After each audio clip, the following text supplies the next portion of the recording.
It all began on a quiet suburban street, the kind of place where lawns were trimmed like carpets and flower beds framed every driveway with bursts of color. For years, the narrator had tended to their garden with pride. It wasn't just a hobby, it was a sanctuary. The roses, in particular, had become the centerpiece. Deep crimson, soft ivory, and blushing pink blossoms stood tall and proud, admired by neighbors and even photographed by passers-by. They were more than flowers. They were the result of years of care, pruning, soil preparation, and an almost obsessive attention to detail. But as with every neighborhood, there was always one person. And in this case, that person was Karen. Karen lived directly next door.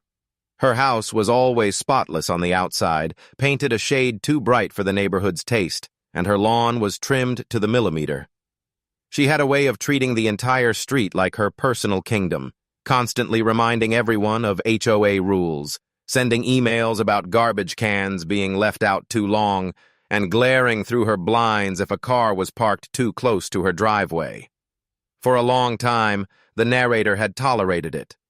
A polite nod here, a forced smile there, anything to avoid conflict. But Karen wasn't satisfied with control inside her own yard. She saw everything on the street as hers to monitor, and, when she felt justified, to change. One morning, it happened. The roses, the narrator's pride and joy, were standing in full bloom after weeks of careful feeding and watering. The fragrance filled the air, carried by a warm spring breeze. But by late afternoon, they were gone. Not trimmed, not carefully cut, gone. Stems stood jagged and raw, petals scattered in the dirt like confetti from a ruined celebration. The discovery was a gut punch. At first, there was disbelief. Maybe kids had run through the yard, maybe deer had gotten too bold, but the truth revealed itself quickly. A neighbor down the street, shaken but eager to share, mentioned seeing Karen earlier that day, clippers in hand, hacking away at the roses as if they were weeds. She hadn't even tried to hide it. The narrator's heart sank, but the shock quickly turned into anger. These roses had been nurtured for years, only to be destroyed in minutes. And for what? Later, the reason came out. Karen had decided that the roses looked too wild. According to her, they disrupted the clean, uniform appearance of the street. She had convinced herself that removing them was doing the neighborhood a favor. But there had been no notice, no conversation, just destruction. That night was restless. Staring at the empty garden bed, the narrator replayed the scene in their mind over and over, picturing Karen marching in with those clippers, imagining the self-satisfied smirk she must have worn as she tossed the blossoms aside. It wasn't just about the flowers anymore. It was about respect, about boundaries, about principle. The narrator knew they couldn't let this go. Confronting Karen directly would only lead to shouting matches and HOA complaints. Reporting her might result in a warning, but the roses were already gone. No, something else was needed. Something that would make Karen regret ever laying a finger on someone else's yard. The idea came slowly, seeded by frustration but nourished by creativity. If Karen wanted to dictate what grew and what didn't, perhaps it was time to show her what real yard problems looked like. If she thought roses were too wild, she had no idea what was coming. The narrator began researching late into the night, scrolling through forums, reading gardening blogs, and watching videos on invasive plants, fast-spreading weeds, and aggressive ground covers. The more they learned, the clearer the plan became. Karen wanted control, order, and uniformity. Nothing would bother her more than chaos taking root right outside her pristine home. And so, the plan of revenge was born. It wouldn't be loud or obvious. At first, no confrontations, no angry letters, just seeds. Tiny, unassuming seeds scattered at the edges of her yard, tucked into her flower beds, and dropped where the sprinklers would help them thrive. Creeping vines that climbed without warning, weeds that spread faster than they could be pulled, flowers so gaudy they clashed violently with her carefully curated aesthetic. Slowly, Karen's yard would transform, not into a picture of control, but into a nightmare she couldn't escape. The first step, however, was patience. The narrator would need to gather supplies, plan carefully, and strike at the right moment. Karen had taken something beautiful, and in return, she would be given something she couldn't contain. As the sun set on that first day of loss, the jagged stems of the destroyed roses seemed to whisper a promise. This wasn't the end. This was only the beginning of a much larger story, a story of destruction, of revenge, and of a garden war that would leave the entire neighborhood talking, and Karen had no idea what was about to be planted right under her nose. The next few days passed in a blur of quiet preparation. On the surface, the narrator's life looked unchanged. They mowed the lawn, trimmed the hedges, and watered the surviving plants, all while exchanging brief, forced pleasantries with passing neighbors. To anyone watching, it seemed as if they were simply moving on from the loss of the roses. But beneath that calm exterior, a plan was steadily taking shape. Research had become an obsession. Every spare moment was dedicated to learning about plants that could overwhelm even the tidiest of gardens. Creeping Charlie, with its relentless spread across lawns. Morning glory vines, beautiful but invasive, capable of wrapping themselves around fences and structures in days. Dandelions with their airborne seeds, able to multiply with each gust of wind.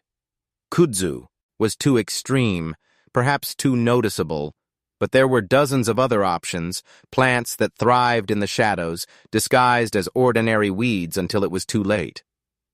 Karen had no idea that her war on roses had awakened a gardener's dark side.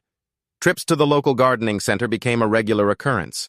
While the narrator picked up normal supplies, mulch, fertilizer, a few potted flowers to replace the missing roses, they also quietly collected seed packets that most homeowners would never dream of planting on purpose. Online orders soon followed, discreetly delivered in unmarked boxes. Each packet represented not just a plant, but a weapon, a small piece of chaos that would soon take root in the perfectly curated prison of Karen's yard. The opportunity to begin came sooner than expected. One evening, as twilight stretched across the neighborhood, Karen's car was gone. The lights in her house were dark.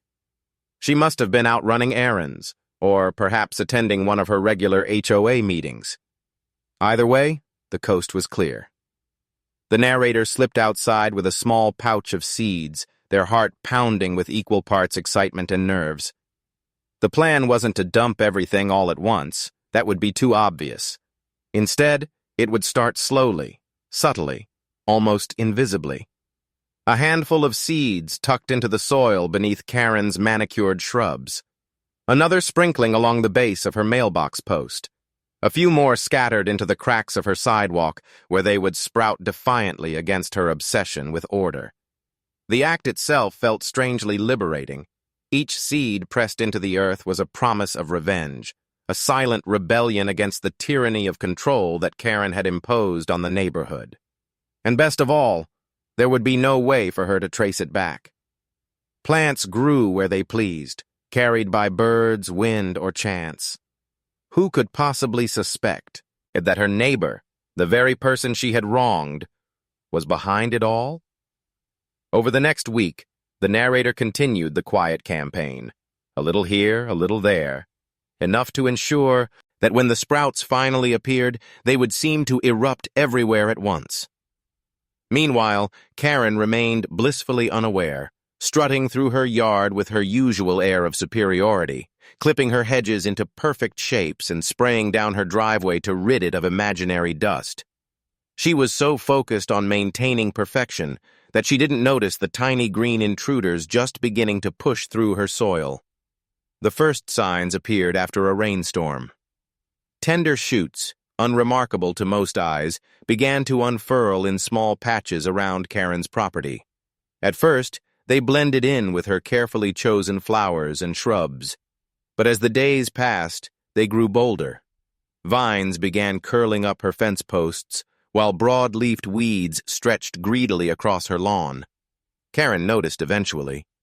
How could she not? One morning she was seen crouching in her yard, tugging angrily at a patch of dandelions that had sprung up overnight. She yanked and pulled, tossing the offending plants into a bucket, only to miss the dozens of new sprouts already forming elsewhere. The harder she worked, the more futile it became. From the narrator's porch, it was a performance worth savoring. Watching Karen's frustration grow with each passing day was like witnessing justice bloom in slow motion. Her perfectly manicured kingdom was slipping through her fingers, and she had no idea why. But the narrator wasn't finished. Seeds alone could create trouble. But to truly turn Karen's yard into a nightmare, the plan needed escalation. More invasive species were waiting in storage, ready to be unleashed when the time was right. A few strategically placed bulbs would send thick, unruly foliage shooting skyward. Some climbing vines, once established, would crawl across walls and fences faster than she could cut them back. And then there was the pièce de résistance, a fast-spreading ground cove, ere notorious for choking out everything in its path. Karen had chosen to destroy beauty because it didn't meet her standards. Now, she would learn what it meant to live surrounded by a garden she could never control. And as the first phase of the plan took hold, the narrator could already imagine the next steps. Soon, Karen's yard wouldn't just be messy, it would be unrecognizable. The kind of property that drew whispers from neighbors and stern warnings from the HOA. The kind of yard that kept perfectionists awake at night, staring out their windows in despair. The roses were gone, but in their place, a far more satisfying sight was beginning to grow.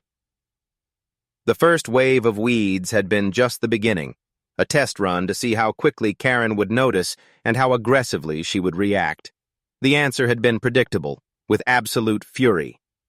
Neighbors watched from a distance as she marched across her lawn with gloves and tools, muttering to herself, yanking at dandelions, hacking at vines, and spraying so much weed killer that the air carried a chemical tang for hours afterward. But despite her best efforts, the plants came back. Day after day, new growth appeared. Creeping vines coiled up her mailbox like green serpents, small yellow flowers opened across her mulch beds, and unwanted shoots poked up between the cracks of her driveway. For every handful she ripped out, 2 more seemed to sprout.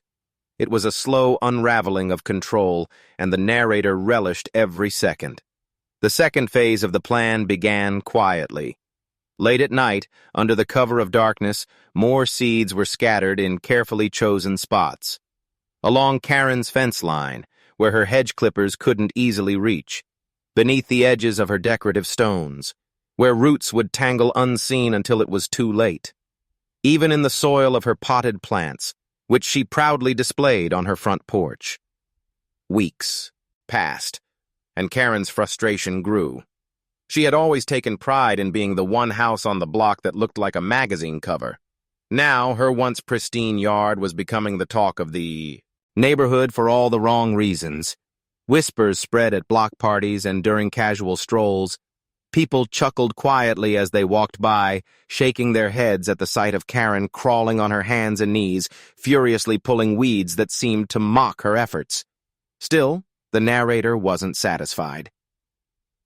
The garden war was only beginning. The real escalation came with the introduction of the invasive bulbs. These weren't weeds that could be yanked in an afternoon.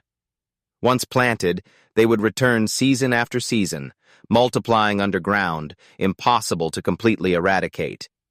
The narrator placed them strategically, under the edge of Karen's deck, at the base of her shrubs, and in small clusters across the side yard. Within weeks, broad leaves and thick stalks began pushing through the soil, filling the once open spaces with unruly green chaos. Karen's response was predictable. She doubled her efforts, spending hours outside each weekend battling the ever-expanding growth. She purchased new tools, more chemicals, and even hired a landscaping company to fix her yard. But the professionals, too, were baffled. They cleared what they could, trimmed what was visible, and left with polite assurances. Yet the plants always returned, stronger and thicker than before. The yard that had once been her pride was slipping beyond her control. For the narrator, watching this transformation was deeply satisfying. It wasn't just about the weeds or the overgrowth. It was about balance. Karen had thought she could destroy someone else's hard work with no consequences. Now her punishment was visible to the entire neighborhood, a constant reminder of the boundaries she had crossed. But revenge had a way of feeding itself. Each time Karen cursed at the plants, each time she stomped across her lawn in frustration, the narrator felt a renewed desire to push further. That opportunity came in the form of creeping vines. These particular plants thrived in nearly any condition, clinging to walls, fences, and trellises with relentless determination. Once they took hold, they spread like wildfire, covering surfaces in a dense mat of green. The narrator carefully planted them along the base of Karen's wooden fence, watering them just enough to ensure a strong start. Within days, the vines began their climb. At first, they looked almost decorative, a touch of natural beauty softening the harsh lines of the fence. But as the weeks went on, they grew thick and tangled, wrapping themselves around the wood, pushing through the slats, and stretching toward the sky. Neighbors began to notice. Some laughed quietly, others whispered. Even the HOA, usually silent unless dues were unpaid, sent Karen a polite but pointed letter reminding her of the neighborhood's landscaping standards. The irony was delicious. The woman who had spent years policing everyone else's lawns was now under scrutiny herself. Her anger became explosive. She could be heard from inside her house, slamming doors, ranting on phone calls, even dragging massive garbage bags of uprooted plants to the curb. Yet nothing she did made a difference. The more she fought, the more chaotic her yard became. And still, the narrator wasn't finished. The final stage of escalation was saved for last. A ground cover plant notorious for spreading faster than most people could mow. It crept low to the soil, choking out grass and flowers alike, turning every patch of earth into a tangled carpet. Once it appeared, it spread with alarming speed, unstoppable even with chemicals or digging. Planting it was almost too easy. A few handfuls of seeds scattered along the edges of her lawn where the grass was thin and the trap was set. By the time Karen realized what was happening, her yard was beyond saving. The once perfect carpet of green grass was now riddled with patches of invasive growth spreading outward in every direction. Her flower beds were a battlefield of weeds and vines. Her fence was disappearing beneath a blanket of leaves, and her porch plants were sprouting strangers among their blooms. The neighborhood watched in amusement, whispering about how the mighty had fallen. Karen, the self-appointed queen of order, was now the homeowner with the worst yard on the street. The irony was too perfect to ignore. But for the narrator, the most satisfying part wasn't the chaos itself. It was the knowledge that Karen was living in a constant state of frustration, her control slipping further away each day, with no clear enemy to blame. She couldn't point fingers, couldn't accuse anyone, couldn't march to the HOA with complaints.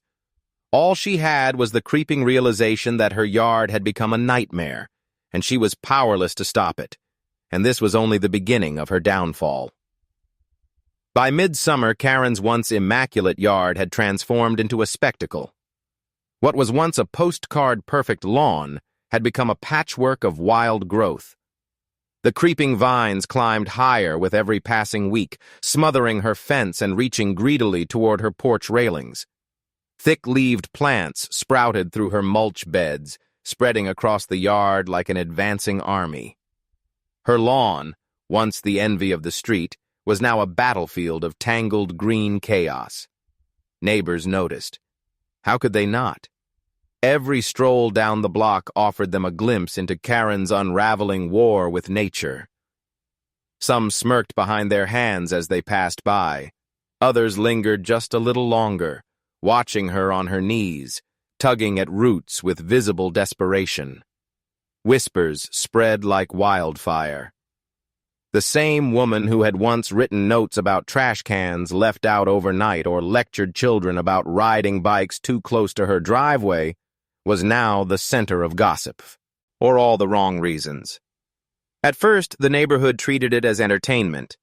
People chuckled about how the queen of the HOA couldn't handle her own lawn. But as the weeks dragged on, the whispers turned into real concern. If Karen's yard continued its descent into chaos, it would affect the whole street. Property values, HOA inspections, neighborhood appearances, all the things Karen herself had once harped on endlessly, were suddenly at risk because of her. The HOA couldn't ignore it any longer. A letter arrived, stamped with the association's logo, tucked neatly into her mailbox for all to see. It demanded immediate remediation of landscaping violations and warned of fines if the issue wasn't resolved within 30 days. The irony was so sharp it was almost laughable. The very group Karen had weaponized against others was now coming after her. Karen didn't take it well.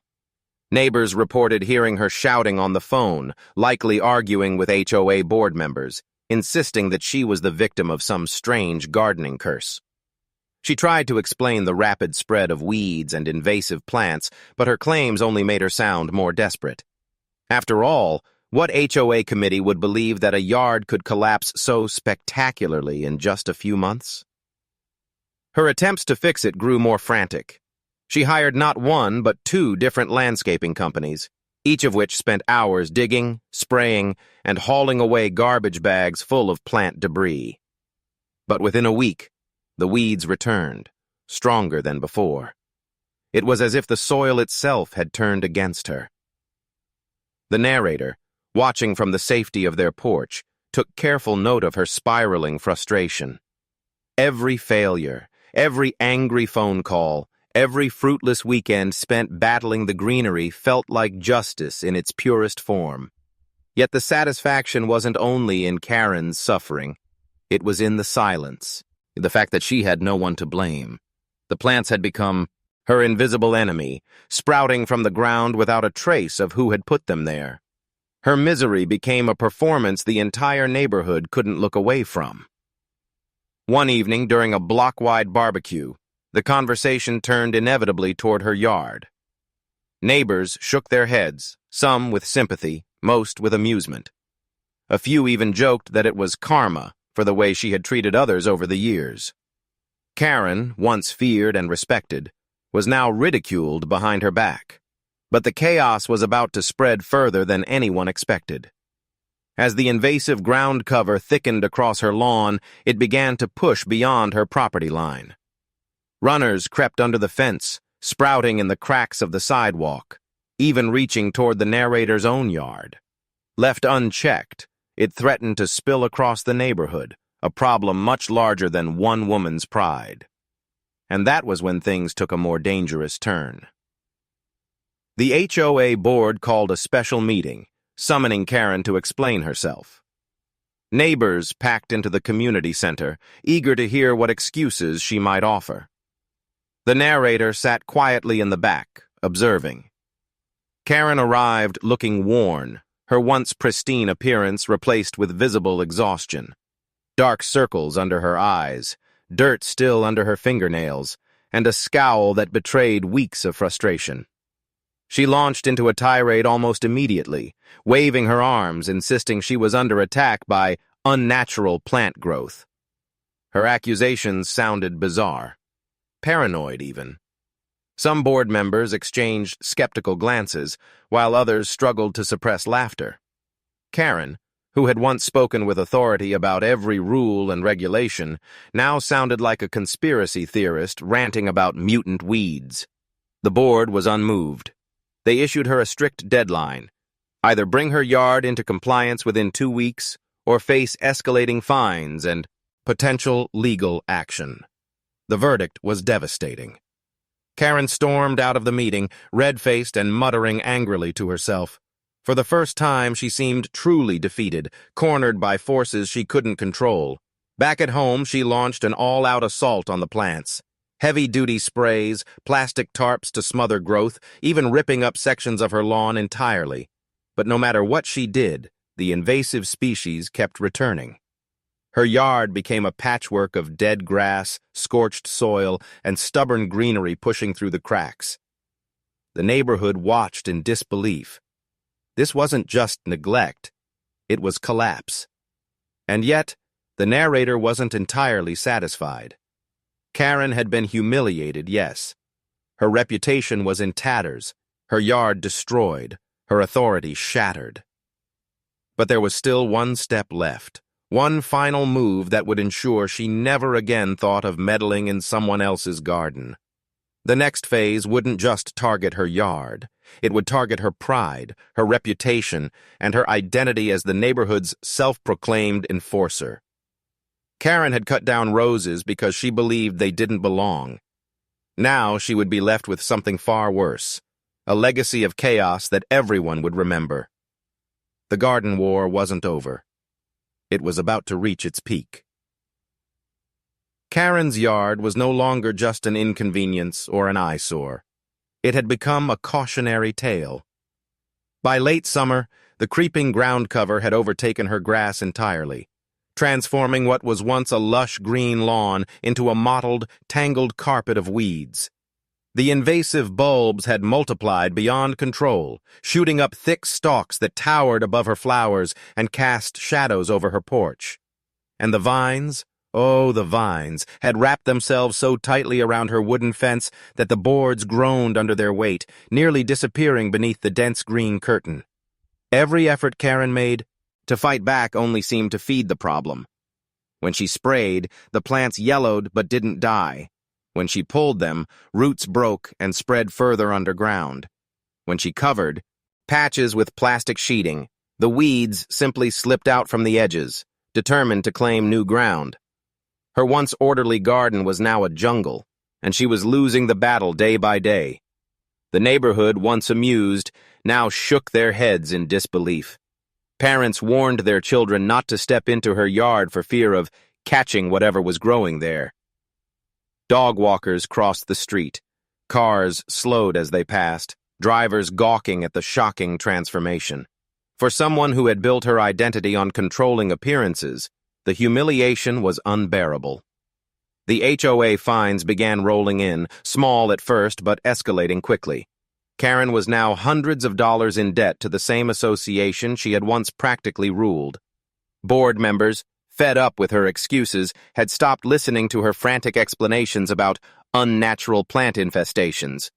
To them it was simple. Her yard was a mess, she had failed to fix it, and the rules demanded consequences. And yet, the narrator knew that fines and gossip alone weren't enough to break her. Karen still carried herself with a brittle arrogance, shouting at landscapers, glaring at neighbors, stomping across her collapsing yard as if sheer willpower could put her garden back in order. For someone like her, humiliation wasn't the true punishment. No, the true punishment would come from stripping away the one thing she valued most, her authority. That opportunity presented itself in an unexpected way. One afternoon, as the narrator tended quietly to their own garden, roses beginning to bloom again, carefully replanted and flourishing, a group of neighbors gathered nearby. They spoke in hushed tones at first, but the conversation grew louder. They weren't just gossiping about Karen anymore. They were planning. Her yard had become such a blight on the neighborhood that residents were pushing the HOA to take drastic action. Some even suggested forcing Karen to sell her home if she couldn't bring it back into compliance. The irony was too rich to ignore. Karen, who had once hounded others over the smallest infractions, was now facing the possibility of being driven out of the very neighborhood she had sought to control.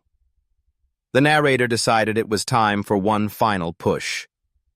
The last weapon in their arsenal wasn't just another plant. It was spectacle. Something that would draw every eye, something so outrageous and undeniable that Karen could never hide it. Late one night, with the moon high and the street quiet, the narrator scattered a final collection of seeds across her property. Bright, garish wildflowers, the kind that clashed violently with the muted tones of suburban landscaping. Yellows, purples, reds, colors so loud they would scream against Karen's carefully painted house. Mixed in were towering sunflowers, capable of reaching 10 feet or more, their broad heads turning to follow the sun, impossible to ignore. Within weeks, the transformation was complete. Karen's yard was no longer simply overgrown, it was unrecognizable.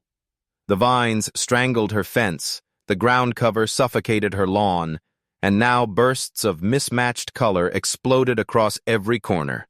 Towering sunflowers leaned over her porch. Wildflowers sprouted in dense clusters, buzzing with bees and butterflies. To anyone else, it might have looked like a chaotic meadow, teeming with life. But to Karen, it was a living nightmare, the complete opposite of the sterile perfection she had demanded. The neighborhood erupted with laughter. Some neighbors snapped photos as they walked by, sharing them in group chats with captions mocking her downfall. Others openly joked at barbecues and block parties. Children nicknamed her yard the jungle and dared each other to run through it. The HOA board, exasperated, issued her one final ultimatum: fix it within 30 days or face legal action. Karen snapped. She stopped speaking politely to neighbors. She stopped pretending everything was under control. One morning, she was seen, screaming at a delivery driver simply for stepping on the edge of her lawn. Another evening, she stomped across her porch, phone in hand, leaving furious voicemails for anyone who would listen. She accused the landscaping companies of sabotage. She accused the HOA of harassment. At one point, she even muttered about someone planting things in the night, though she had no proof and no one believed her. The cracks in her composure grew wider each day. Sleep-deprived, furious, and drowning in fines, Karen had reached her breaking point.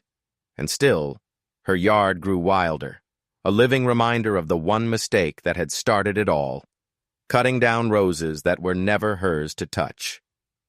The narrator watched it unfold with quiet satisfaction. The plan had worked better than imagined.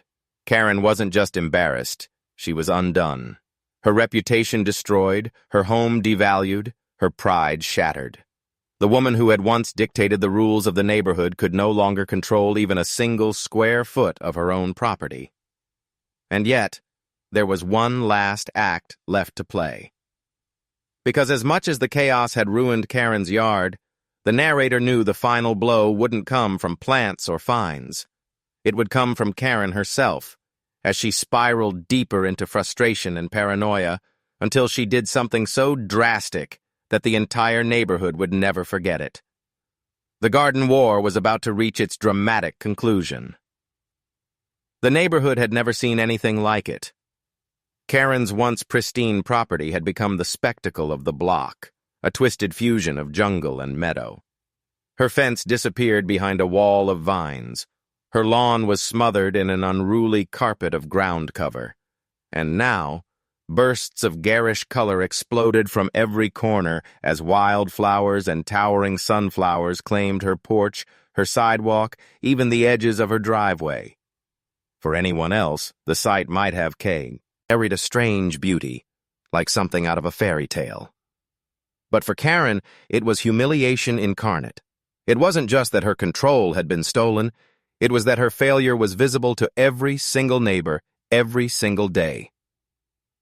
The final HOA notice arrived one hot afternoon in a bright orange envelope taped to her front door.